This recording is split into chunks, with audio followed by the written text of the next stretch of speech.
Yuk jadi bagian dari dakwah kami. Dukung operasional dakwah dan sosial kami, raih pahala amal jariah yang terus mengalir sampai hari kiamat. Assalamualaikum warahmatullahi wabarakatuh. Alhamdulillah, tidak henti-hentinya lisan kita memuji dan memuja Allah. Karena Allah sendiri telah menjadikan dua susunan kata ini sebagai rasa syukur kita kepadanya. Dan dia benar dengan janjinya akan memenuhi semua orang yang bersyukur atau berterima kasih dengan dipenuhi semua kebutuhannya. Kekal dalam surah Ibrahim, Allah subhanahu wa ta'ala berfirman, La in syakartum la azidannakum. Kalau kalian bersyukur maka aku akan tambah. Salah satu nikmat yang tidak bisa terhingga teman-teman sekalian di saat seorang hamba dimudahkan oleh Allah subhanahu wa ta'ala untuk bisa mengisi sisa umurnya, sementara kita semua sedang menuju ke ajalnya atau batas akhir daripada umur, maka sebelum tiba ajal tersebut, bila seseorang mendapatkan taufik bisa mengerjakan amal saleh, meninggalkan dosa-dosa, ini sebuah nikmat yang tidak terhingga. Sebagian salaf mengatakan, bila seseorang tidak memahami maka sungguh ada sesuatu yang terjadi dengan akalnya. Bila dia tidak memahami bahwasanya seseorang yang terjauhkan dari rahmat Allah dan beribadah kepadanya, itu adalah sebuah hukuman. Jadi hukuman, kalau ada orang misalnya punya kesempatan sholat, hadir majelis ilmu, melakukan ibadah-ibadah secara lalu dia tidak melakukannya, berarti itu sebenarnya bentuk hukuman dari Allah subhanahu wa ta'ala, karena Allah tidak ingin dia mendapatkan keutamaan tersebut. Jadi sebaliknya, kalau Allah mudahkan kita, Masya Allah, meluangkan waktu dan juga energi, ya mungkin harta juga menuju ke majelis ilmu seperti ini sebuah nikmat yang menandakan berarti Allah menginginkan kebaikan buat kita, maka syukuri itu. Sesuai juga dengan sabda Nabi SAW, Man yuridillahu bihi khairan yufaqihu fid din. Siapa yang Allah inginkan kebaikan baginya, maka Allah akan fakihkan dia di dalam agama ini. Maksudnya membuatnya selalu mau belajar sehingga dia faham agama ini lalu dia praktekkan dalam hidupnya. Selanjutnya kita panjatkan salam hormat kepada manusia yang telah Allah perintahkan kita untuk mengucapkan salam hormat kepadanya. Dan sebaik-baik orang yang paling pantas dicintai, dihormati, dijadikan sebagai suri tauladan, yang telah sukses menjadi seorang suami, ayah, sahabat, saudagar, politikus, dan apapun kira-kira yang dikejar di muka bumi ini sebagai sebuah prestasi, manusia terbaik ini telah berhasil. Dan buah tidak akan jauh dari pohonnya. Kalau seseorang mengikutinya, menciplak hidupnya, maka pastikan juga akan sukses bersama dengan beliau. Dan salah satu bentuk yang diperintahkan Allah dan bentuk penghormatan kepada beliau adalah mengucapkan salam hormat kepada Nabi besar Muhammad sallallahu alaihi wa alihi wa sahbihi wasallam. Seperti biasa di pekan pertama dan pekan kedua kita akan melanjutkan bahasan dosa-dosa besar. Semoga Allah azza wa jalla menjauhkan kita tentunya dari semua itu. Dan tugas seorang muslim memang berkisar di antara dua hal. Dia bagaimana mempelajari perintah sehingga dia sibuk mengisi waktu-waktunya dengan perintah tersebut, baik wajib ataupun sunnah, dan juga mempelajari apa yang dilarang sehingga dia berusaha menjauhinya, baik itu haram ataupun makruh semaksimal mungkin, sehingga tentunya semua ini akan mendatangkan rahmat dan kasih sayang Allah subhanahu wa ta'ala. Dan pada malam ini kita akan bahas tentang bab yang ditulis oleh Syekh Muhammad rahimahullah, bab al-istighfafu bi ahlil fadl, atau penganggap remehan atau penghinaan terhadap orang-orang yang memiliki keutamaan-keutamaan. Di sini dari bab ini kita akan membagi nanti menjadi 4 bahasan dosa-dosa besar. Pada kesempatan ini 1, pekan depan 2, kemudian nanti insya Allah di bulan depan kita akan bahas 2 lagi yang tersisa. Tapi kita masih membahas satu judul yang sama. Yang karena dalam bab judul ini ada 4 hal yang dibahas sebagai bagian daripada dosa yang diharapkan setiap muslim tentunya tidak melanggarnya. Dan pada malam ini kita akan membahas masalah dosa menghina dan menganggap remeh seorang muslim yang sudah beruban dan berusia tua dalam Islam. Ini bagian daripada kemuliaan Islam terhadap penganutnya. Bila ada orang yang sudah tua berumur dan umumnya mereka juga beruban, maka ini punya kedudukan yang sangat tinggi dalam Islam. Dan siapapun yang menghina mereka, tidak memberikan hak mereka, apalagi mengejek, ya, ini berarti menandakan dia mendapatkan dosa yang sedang diancamkan. Ya. Kita akan bacakan dulu dalil yang diangkat oleh penulis. Bagi yang pegang bukunya di halaman 178, Saya akan mulai dulu dari hadis nomor 2 dalam bab ini. Karena ini saksi bahasan kita. Hadis yang diriwayatkan oleh Abu Daud di nomor 4843 dan dihasankan oleh Syekh Albani dalam Sahih Al-Jami' nomor 2199. Dari hadis Abu Musa Al-Asy'ari radhiyallahu anhu bahwasanya Rasulullah sallallahu alaihi wasallam bersabda, "Inna min ijlalillahi ikrama dzisy-syaibatil muslim." Sesungguhnya termasuk pemuliaan seorang muslim kepada Tuhannya Allah adalah menghormati orang tua yang mempunyai uban dalam keadaan beragama Islam. Wa hamilil Qur'an ghairal ghali fihi. Dan yang kedua adalah memuliakan para penghafal Al-Quran dan ahli Al-Quran tanpa melampaui batas. Jadi malam ini kita bahas tentang masalah haramnya menghina dan meremehkan orang yang sudah tua dalam Islam, ya, dan cirinya mereka beruban. InsyaAllah pekan depan kita khusus membahas masalah menghina para ahli Al-Quran. Kemudian yang ketiga disebutkan wa ikrama dzis sultanil muqsit. Maaf tadi ada sedikit tambahan, wa hamilil Qur'ani ghairil ghali fi wal jafi anhu. Jadi golongan kedua adalah memuliakan Allah itu dengan memuliakan para penghafal Al-Quran yang tidak melampaui batas padanya dan tidak berpaling darinya atau tidak meninggalkannya. Kemudian yang ketiga wa ikrama dzis sultanil muqsit. Termasuk memuliakan Allah Azza wa Jalla sebagai Tuhan adalah memuliakan penguasa yang adil. Dan ini akan kita bahas juga insyaAllah di bulan depan, di pekan pertama, masih di bab yang sama tentang masalah tidak bolehnya menghina pemerintah atau pemimpin yang adil. Kemudian selanjutnya di dalam hadis yang nomor 3, ya, di bawahnya yang diriwayatkan oleh Imam Ahmad dan ini disebutkan di nomor 22.249 urutan dalam Musnad Imam Ahmad dari Ubadah bin Samit radhiyallahu anhu dan dihasankan oleh Syekh Albani dalam Sahih Al-Jami' nomor 5443 yang berbunyi, kata Nabi SAW, "Laisa minna man lam yujillu kabirana wa la yarhamu saghirana wa ya'rif li'alimina haqqahu." Artinya, bukan dari golongan kami orang yang tidak memuliakan orang tua di antara kami, menyayangi yang kecil dari kami, dan tidak mengetahui hak bagi orang yang berilmu dari kami. Jadi kita akan titik beratkan insyaAllah nanti bahasan yang keempatnya, masalah menghinakan para ulama. Jadi ini 4 bahasan nanti akan kita bahas menjadi 4 kajian dosa-dosa tentunya yang kita harapkan dijauhkan oleh Allah subhanahu wa ta'ala. Nah pada kesempatan ini teman-teman sekalian kita akan bahas bagian pertama yaitu menghinakan orang-orang yang sudah tua dalam Islam dan beruban. Ini saya katakan tadi bagian daripada hal yang perlu kita perhatikan baik-baik karena ini sudah disebutkan tadi dalam hadis Abu Daud dari sahabat Abu Musa Al-Asy'ari radhiyallahu anhu, termasuk memuliakan Allah Azza wa Jalla adalah memuliakan orang-orang yang beruban dalam Islam dan sudah berumur. Ada 2 hal di sini ya. Syaibah di sini ya, orang yang sudah berumur ya, di syaibah ya. Dan muslim, sudah beruban, tua, dan dalam keadaan Islam. Jadi 3 syarat ini kalau bertemu, bukan 2 tapi 3 ya. Dia sudah muslim, dia tua, plus dia beruban. Ya. Maka ini berarti yang jadi bahasan kita secara khusus ya. Walaupun kita memuliakan orang secara umum dalam Islam dianjurkan, walaupun masih muda. Tapi kalau ada orang yang sampai tua, Allah masih kasih umur sebagai muslim dan sampai beruban, maka ini berarti punya kedudukan sendiri di mata Allah subhanahu wa ta'ala. Di dalam sebuah hadis yang lain disebutkan oleh Ibnu Abdul Bar, diriwayatkan oleh Ibnu Abdul Bar berbunyi, min ta'zimi jalalillahi ikramu thalatha. Termasuk ya, puncak yang sangat besar dari pengagungan Allah subhanahu wa ta'ala yaitu dengan memuliakan 3 golongan. Termasuk puncak daripada memuliakan dan mengagungkan Allah yaitu memuliakan 3 orang. Yang pertama al-imamul adil, pemimpin yang adil.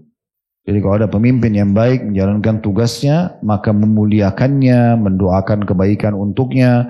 Nanti akan ada bahasan sendiri berhubungan dengan masalah ini insyaAllah. Itu bagian daripada mengagungkan Allah subhanahu wa ta'ala. Yang kedua dalam hadis ini dikatakan, وَذِي الشَّيْبَةِ muslim. Dan juga memuliakan orang yang sudah tua dan beruban, sementara dia beragama Islam. Kemudian yang ketiga, وَحَامِلِ Qur'an. Dan para penghafal Al-Quran. Nah ini semua memang harus kita muliakan. Berarti lawan daripada pemahaman hadis ini, kalau ada orang yang menghinakan mereka, berarti bagian daripada dosa. Ya, karena pemahamannya, perintahnya adalah kita harus memuliakan mereka. Sebagaimana memang itu termasuk dalam memuliakan Allah subhanahu wa ta'ala. Ada sebuah riwayat, diriwayatkan oleh Tirmidzi, pernah ada satu orang yang sudah tua, dan beruban muslim datang dari luar kota Madinah kemudian ingin bertemu dengan Nabi SAW. Namun beberapa orang sahabat belum memahami tentang masalah hukum ini, mereka anggap biasa saja. Ya mungkin kalau kita lagi antri atau lagi ada tempat duduk pas-pasan, ya, kemudian ada orang yang tua sudah beruban, kita harusnya dahulukan mereka. Itu bagian daripada mengagungkan Allah.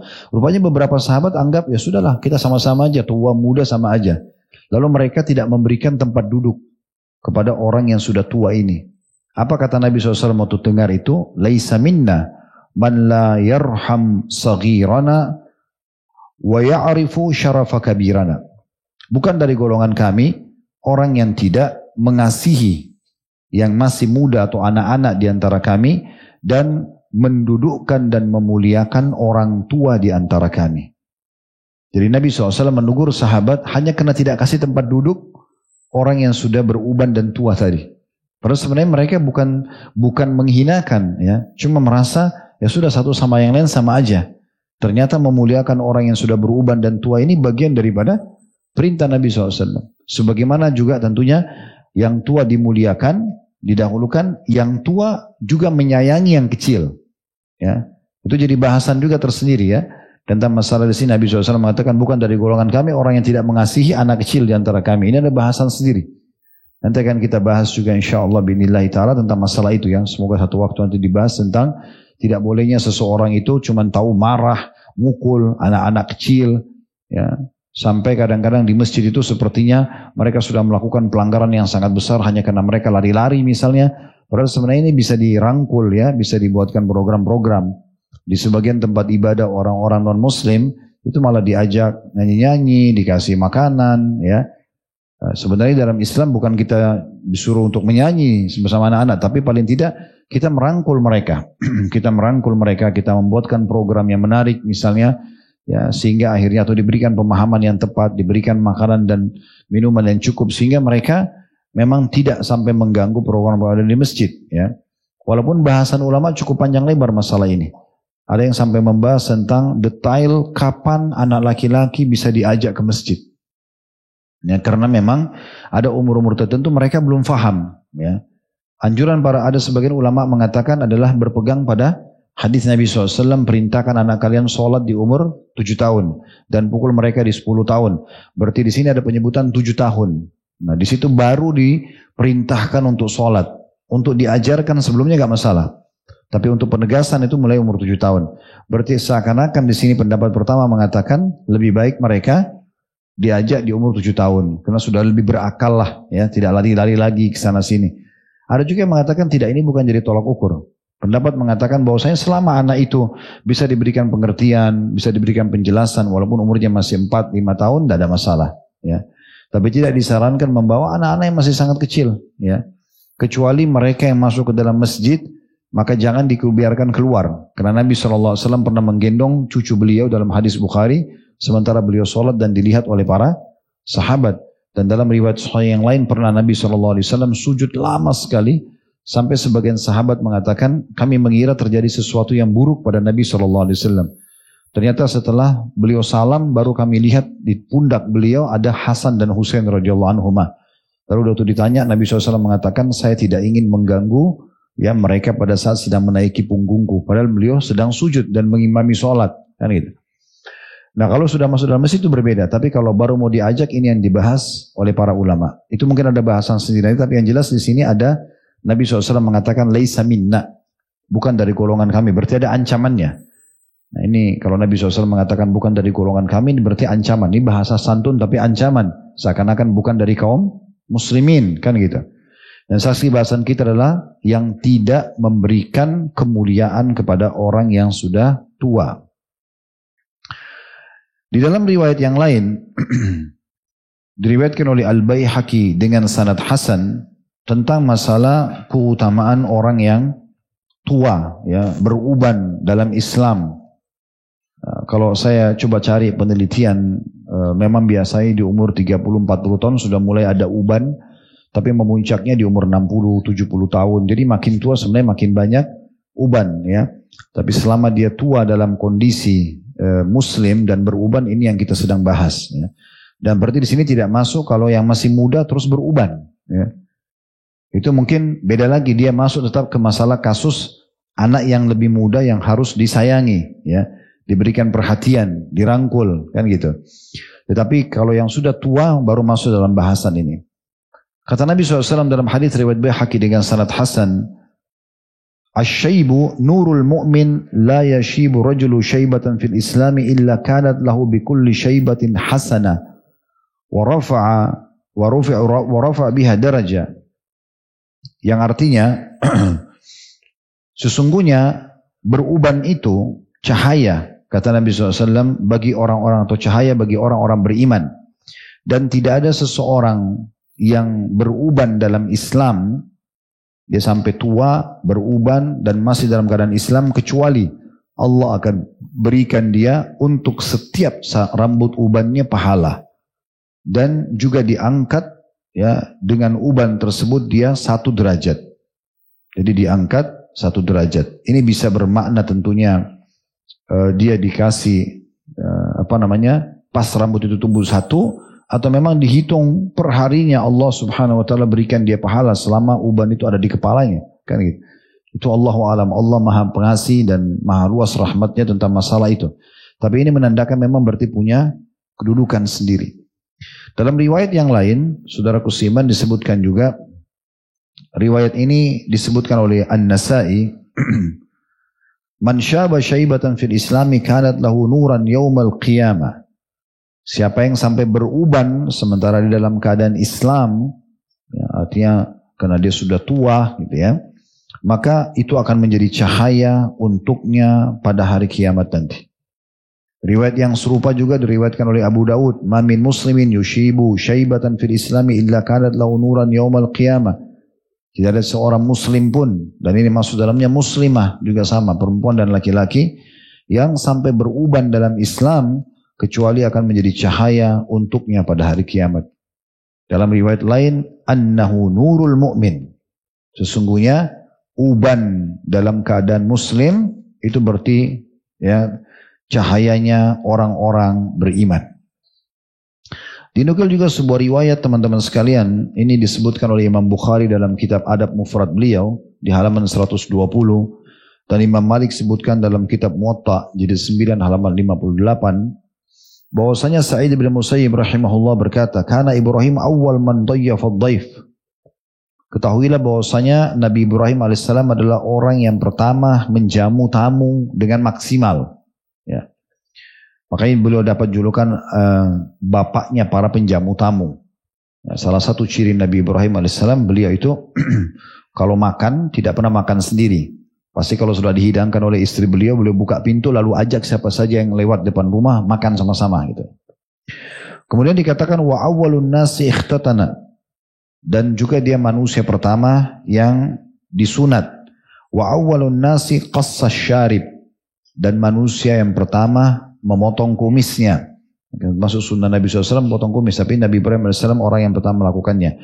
Wa awwalun nasi ra'a syaib, dan dia termasuk orang yang pertama melihat uban di kepalanya. Begitu dalam riwayat ini disebutkan. Faqala ya Rabbi ma hadza.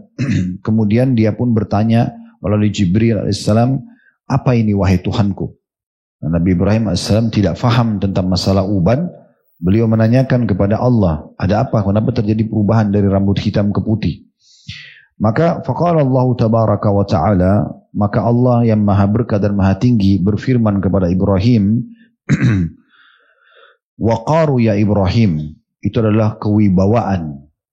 Kewibawaan karena beruban dalam kondisi beriman kepada Allah. Berarti artinya sudah cukup lama waktu dia gunakan untuk beriman kepada Allah subhanahu wa ta'ala. Faqala ya Rabbi zidni waqara. Maka Nabi Ibrahim mengatakan, kalau begitu Tuhanku tambahkanlah untukku kewibawaan. Tambahkanlah untukku kewibawaan. Dari sisi yang lain teman-teman sekalian, uban ini memang banyak sekali manfaatnya kalau dalam Islam.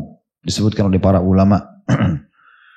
Di antaranya yang paling mendasar adalah dia pengingat tentang masalah batas umur. Jadi dengan munculnya uban, itu menandakan memang sudah tanda-tanda kematian. Walaupun dia belum tentu mati hari itu juga.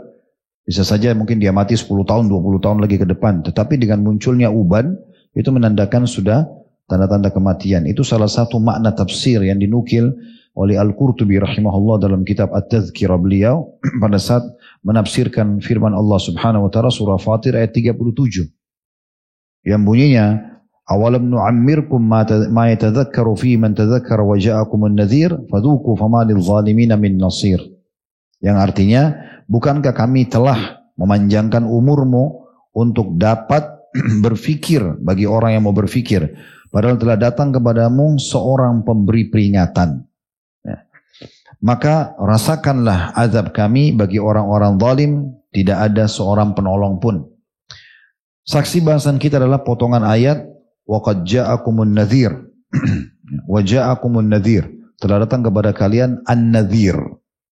Peringatan, pemberi peringatan. Nah, di sini ulama tafsir berbeda pendapat tentang masalah apa makna telah datang kepada kalian pemberi peringatan. Ini kan ayat menjelaskan tentang orang pada saat mati, kemudian mereka menyesal karena mereka tidak sempat beramal soleh, tidak sempat taubat. Maka mereka minta dipanjangkan umur atau dikasih kesempatan. Maka Allah mengatakan, bukankah kami sudah panjangkan umurmu sudah cukup? Maksudnya sehari 24 jam, 1 jam itu 60 menit, 1 menit itu 60 detik, kan panjang sekali. Waktunya cukup lama. Dan sudah sekian tahun hidup dan telah datang kepadamu pemberi peringatan. Nah, pemberi peringatan ini ada yang mengatakan pertama itu demam. Jadi siapapun pasti di antara kita pernah merasakan demam. Demam itu tanda-tanda peringatan kematian. Ya. Makanya umumnya orang kalau mau meninggal biasanya badannya demam. Sering kalau masuk dokter dicek suhu kan. Kenapa cek suhu? Karena demam itu tanda-tanda. Kalau dia sangat memuncak, apalagi sampai di atas 40 itu sangat terancam, gitu kan? Nah, itu terjadi pada Nabi SAW, manusia paling mulia pun, beliau sebelum meninggal itu demam. Sangat panas, sampai disebutkan dalam riwayat beliau minta agar didatangkan beberapa ember atau bejana air untuk dituangkan ke tubuh beliau SAW karena panasnya.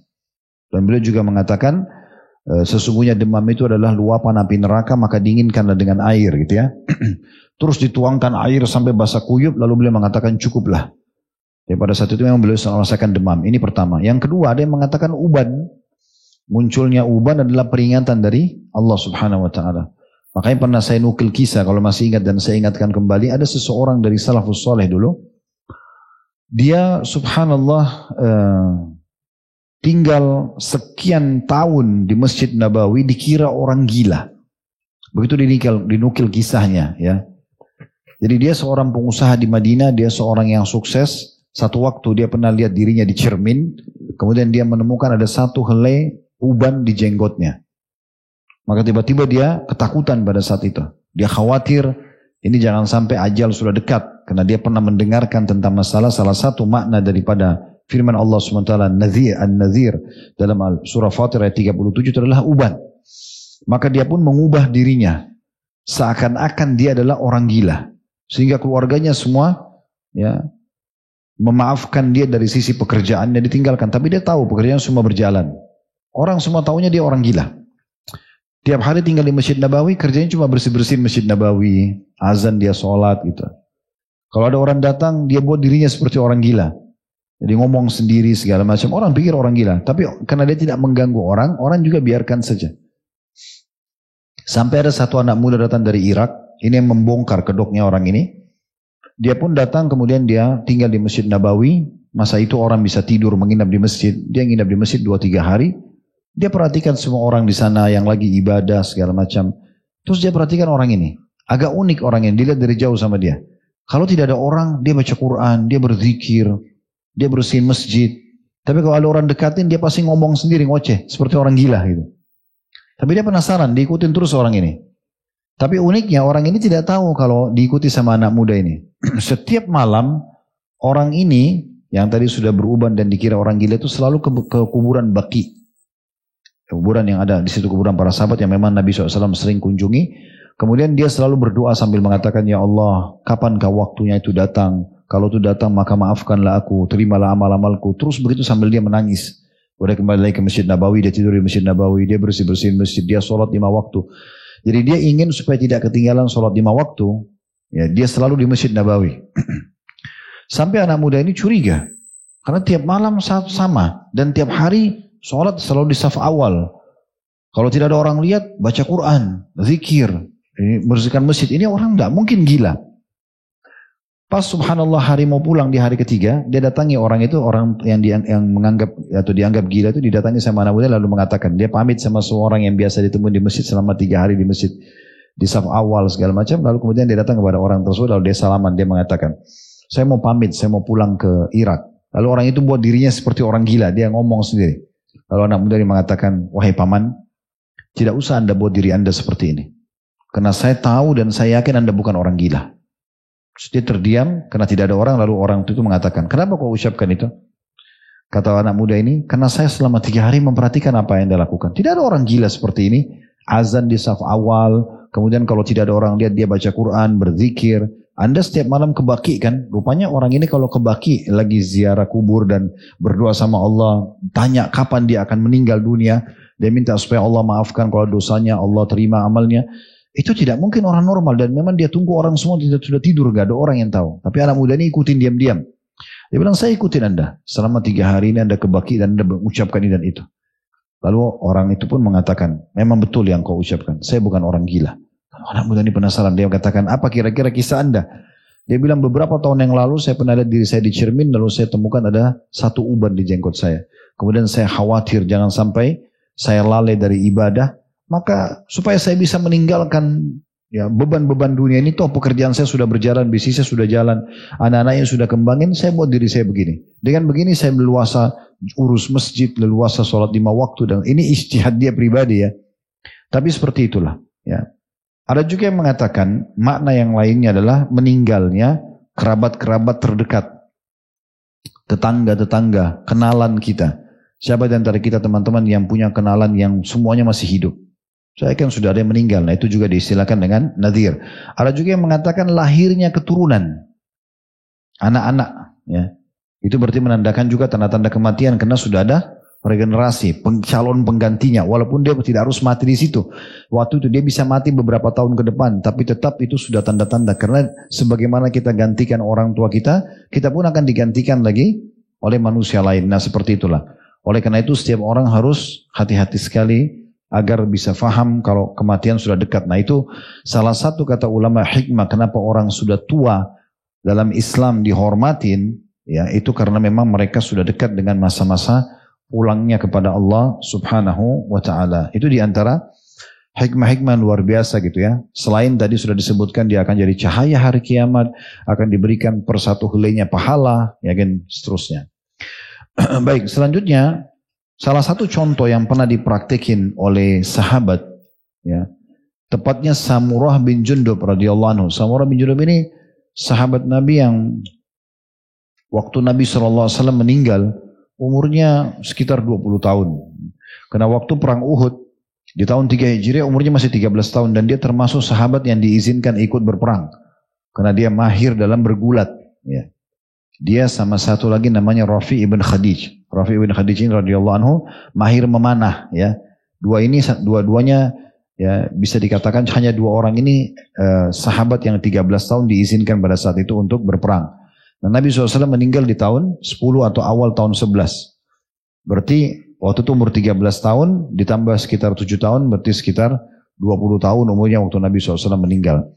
Nah, Samurah bin Jundub sama dengan Abdullah bin Umar, Abdullah bin Abbas, Abdullah bin Amr bin As, Anas bin Malik, Usama bin Zaid. Ini sahabat-sahabat yang masih mudah sekali di saat itu ya. Tapi mereka banyak menghafal hadis-hadis Nabi Sallallahu Alaihi Wasallam. Nah, dinukil dari Samurah bin Jundub, beliau pernah mengatakan dalam riwayat Muslim, laqad kuntu ala ahdi Rasulillah sallallahu alaihi wasallam gulaman fa kuntu ahfadu anhu. Saya dulu waktu di masa hidupnya Nabi SAW adalah anak kecil, masih belasan tahun, tapi aku banyak menghafal hadis-hadis dari Nabi SAW. Fama yamna'uni minal qawli illa annaha huna rijalan hum asannu minni. Dan tidak ada yang menghalangiku untuk mengucapkan hadis itu, ya, kecuali karena aku lihat di sekitarku masih ada orang-orang yang lebih tua dari aku. Jadi karena memuliakan orang-orang yang lebih tua, maka beliau tidak mau menyebutkan hadis. Ya. Jadi di sini kita lihat bagaimana salah satu contoh saja yang disebutkan oleh Samurah di sini. Kalau ada dalam satu majlis, ada mungkin ilmu yang kita tahu, tapi di situ ada orang yang lebih tua dan mungkin dia lebih faham, maka kita dahulukan mereka yang berbicara. Itu juga pernah dinukil di riwayat Sahih dari Abdullah bin Umar radhiyallahu anhuma, di mana beliau waktu Nabi SAW tanya tentang ada satu pohon yang kalaupun ditiup oleh angin daunnya tidak akan bergerak, dan itu ibarat orang-orang mukmin, ya. Orang-orang mukmin itu tegar dengan keimanannya, karena mereka memang tidak akan goyah dengan godaan apapun dunia ini. Maka Nabi SAW tanya, siapa yang tahu pohon itu? Kata Abdullah bin Umar, saya tahu pohon itu sebenarnya, tapi saya tidak ingin menjawabnya karena di depan saya banyak orang-orang yang lebih tua. Dan itu adalah pohon kurma, ya. Pohon kurma daunnya kuat itu ya. Walaupun ada angin dia tidak terlalu bergerak, ya gitu. Maka dia mengatakan saya tahu jawabannya, tapi saya tidak ingin menjawab karena di situ ada orang-orang yang lebih tua, ya gitu. Jadi memang kita disuruh seperti itu.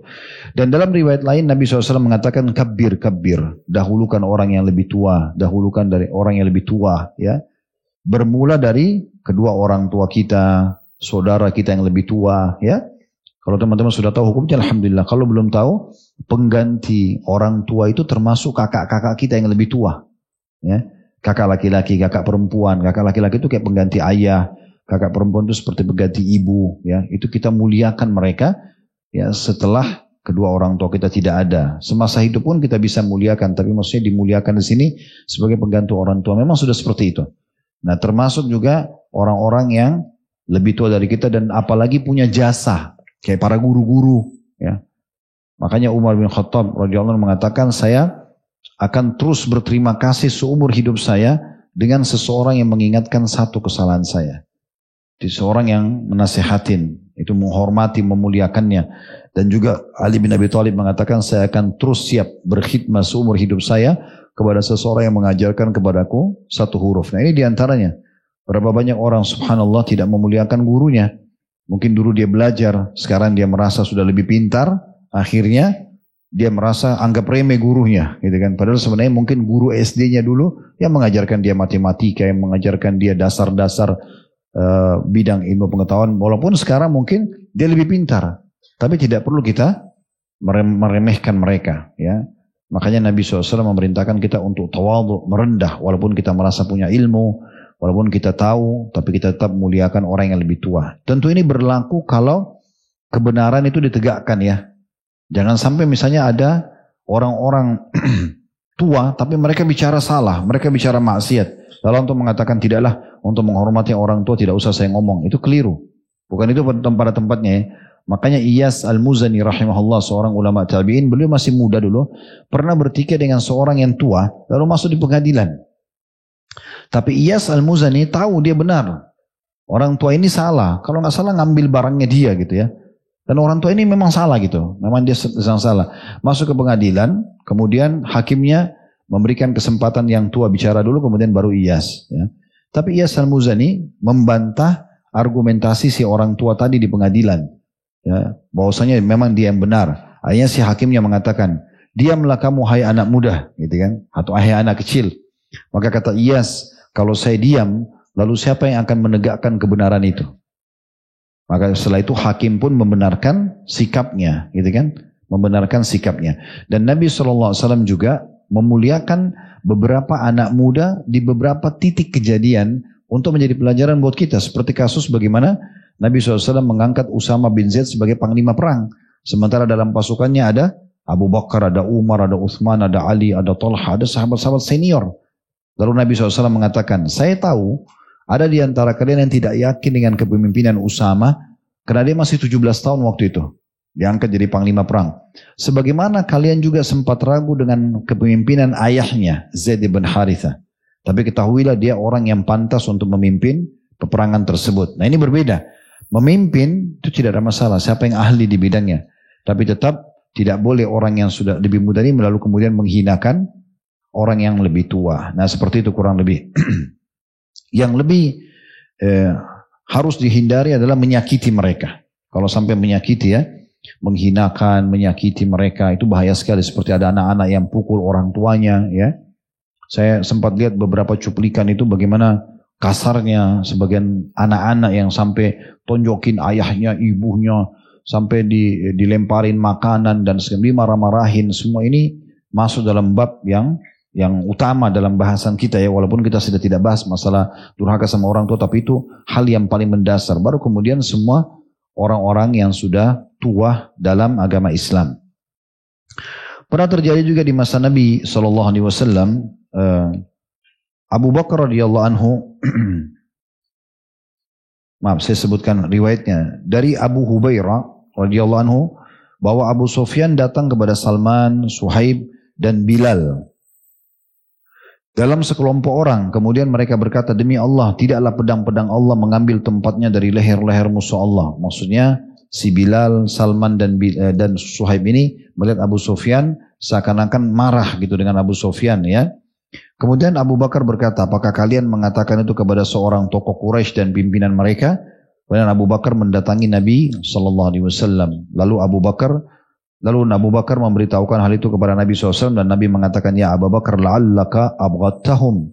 Mungkin kau telah membuat tadi Bilal, Salman, dan Suhaib marah. Karena mereka hanya mengatakan harusnya musuh-musuh Allah itu bisa ditebas dengan pedang-pedang di jalan Allah. Gitu. Kenapa kau menegurnya? Kenapa kau menegur mereka? Mungkin kau telah membuat mereka marah. La in kunta abghattahum faqad abghatta rabbak. Karena kalau kau telah membuat mereka marah, bisa saja engkau telah membuat Tuhanmu Allah marah. Maka pada saat itu Abu Bakar pun datang dan meminta maaf kepada ketiganya. Hadis ini diriwayatkan oleh Imam Muslim. Baik, tinggal teman-teman sekalian kita sedikit tambahkan informasi berhubungan dengan masalah ini, yaitu apakah uban itu dibiarkan dalam kondisi dia memutih ya, atau diwarnahi? Ya. Karena memang ada perintah untuk mewarnahi. Ya. Sekarang kita jelasin ada 2 poin dulu berhubungan dengan masalah boleh nggak mencabut uban atau boleh atau tidak boleh. Ini jumhur ulama mengatakan hukumnya makruh. Jumhur ulama. Ya. Tapi sebagian ulama ada juga yang sampai pada tingkat mengharamkannya. Ya. Itu kalau masalah mencabutnya. Ya. Tetapi kecenderungan pendapat jumhur itu adalah hukumnya makruh. Nah tinggal masalah apakah dia dibiarkan. Masalah yang kedua, dibiarkan putih atau disemir. Kan sebenarnya tumbuhnya rambut putih itu sudah cukup untuk mendapatkan semua keutamaan tadi. Kan gitu. Sekarang kita biarkan dia putih atau diwarnahi. Nah ini khilaf di antara ulama. Ada yang mengatakan lebih afdal dibiarkan putih. Biarkan saya memutih. Ada yang mengatakan tidak. Lebih baik diwarnahi. Dan tidak akan hilang keutamaan ubannya. Karena kan ubannya ada. Dan Allahu alam kami pribadi cenderung dengan pendapat yang kedua. Ya gitu. Karena banyak riwayat yang mendukung masalah itu. Di antaranya kasusnya waktu pembebasan kota Mekah, ayahnya Abu Bakar. Nah, Abu Bakar ini luar biasa ya. Karena ayahnya dia sama anaknya gitu kan. Sama cucunya semuanya masuk Islam dan golongan sahabat gitu. Abu Bakar sendiri ya, itu punya ayah. Ayahnya bernama Abi Quhafah. Itu masuk Islam di masa kota Mekah. Anaknya Abu Bakar, Asma, Aisyah masuk Islam semua. Anaknya Asma, Ada namanya Abdullah. Abdullah bin Zubair. Juga sahabat. Jadi 4 generasi ini sahabat. Kakek. Ya, ayahnya Abu Bakar sendiri, anaknya Abu Bakar, cucunya Abu Bakar. Tapi kita masuk kepada ayahnya Abu Bakar, Abi Quhafa. Waktu Nabi SAW masuk kota Mekah dengan pembebasan, dengan kekuatan pasukan sekitar 10.000 orang. Dan takluklah Mekah pada saat itu tanpa perlawanan. Dan waktu itu ada syaratnya ya. Siapapun penduduk Mekah yang mau aman, mereka harus tutup pintu rumah mereka. Maka tidak akan diganggu oleh pasukan muslimin. Atau mereka masuk ke rumahnya Abu Sufyan. Atau mereka masuk ke dalam masjid, wilayah Ka'bah. Nah, semua itu tidak akan diganggu pasukan. Tapi kalau didapat berkeliaran di jalan itu hukumnya bisa dibunuh. Nah kebetulan salah satu yang masih ada di jalan ayahnya Abu Bakar, Abi Quhafa. Tapi sudah sangat tua, 80 sampai 85 tahun umurnya. Semua alisnya sudah putih, rambutnya sudah putih, jenggotnya pun sudah sangat putih. Dan sudah sangat tua. Dia jalan di jalan, dia tidak tahu apa yang sedang terjadi. Lalu Abu Bakar mendapatkan ayahnya, kemudian dia pun menggendongnya lalu membawanya kepada Nabi SAW. Lalu Nabi SAW waktu lihat, Nabi senyum. Nabi SAW mengatakan, harusnya jangan kau bawa dia ke sini, hai Abu Bakar, tapi kami yang harusnya datang untuk memuliakannya. Ini dalam kondisi masih kafir ya, Abi Quhafa. Lalu kata Abu Bakar, ya Rasulullah, aku membawanya supaya dia masuk Islam kepada anda. Kata Nabi SAW, walaupun itu, harusnya kita yang mendatanginya.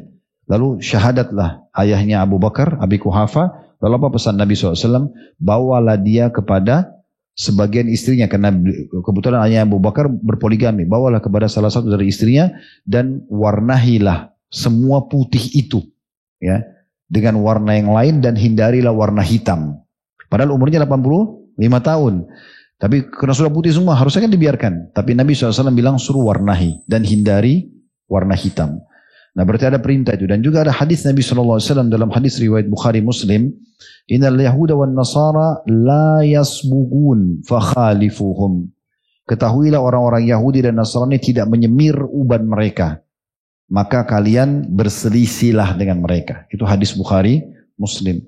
Jadi harusnya jangan dibiarkan dalam kondisi putih, diwarnahi. Kan gitu. Walaupun tidak berdosa orang kalau biarkan putih, itu hak dia. Tetapi mana yang lebih afdal? Perintah-perintah Nabi SAW untuk mewarnainya. Kemudian juga kita tahu ada sabda Nabi SAW dalam hadis yang diriwayatkan oleh Tirmidzi, Abu Dawud, Ibnu Majah, An-Nasai, dan ini disahihkan oleh Syekh Albani yang berbunyi inna ahsana ma ghayyartum bihi syaiba al-hinna'u wal katam. Ketahuilah kata Nabi SAW, sungguhnya bahan terbaik yang kalian gunakan untuk menyemir uban adalah hinna atau pacar dan katam. Katam itu pohon inai. Ya mirip-mirip sih ya. Biasanya orang Indonesia bilang pacar. Biasanya dipakai untuk hiasin jari jemarinya perempuan kalau lagi menikah ya. Daun pacar itu biasanya gitu. Nah itu sunnahnya untuk pakai. Nabi SAW mengatakan itu. Dan Umar mengatakan sesungguhnya sebaik-baik atau senjata yang paling baik untuk ya menutupi uban yang putih adalah inai ya atau katam tadi. Dalam asar yang lain beliau mengatakan pohon pacar itu sendiri. Kemudian juga disebutkan dari Al-Hakam bin Amr, beliau mengatakan dakhaltu ana wa akhi Rafi' ala Amir Mu'minin Umar.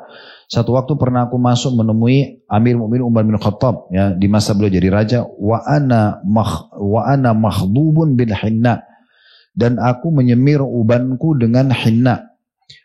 Wa akhi makhdubun bis sufra, dan saudaraku itu mewarnahi dengan sufra. Sufra itu bahan yang dari za'faran berwarna kuning.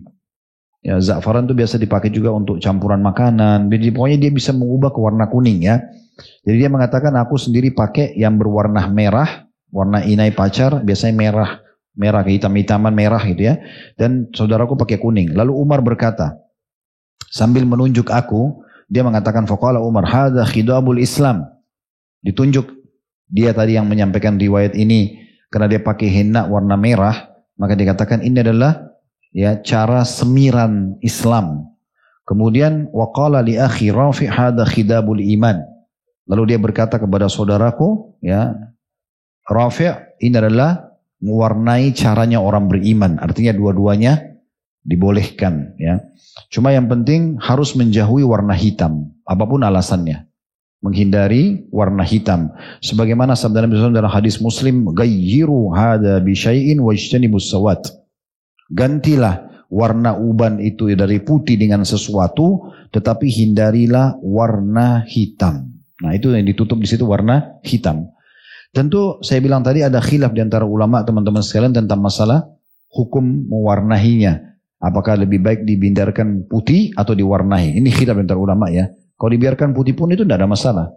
Tapi intinya di sini ya boleh diwarnai. Bahkan kalau pendapat tadi yang saya katakan lebih afdal dia coba mewarnahinya. Yang penting dihindari warna hitam. Allahu a'lam. Subhanakallahumma bihamdika asyhadu an la ilaha illa anta astaghfiruka wa atubu ilaik. Wassalamualaikum warahmatullahi wabarakatuh.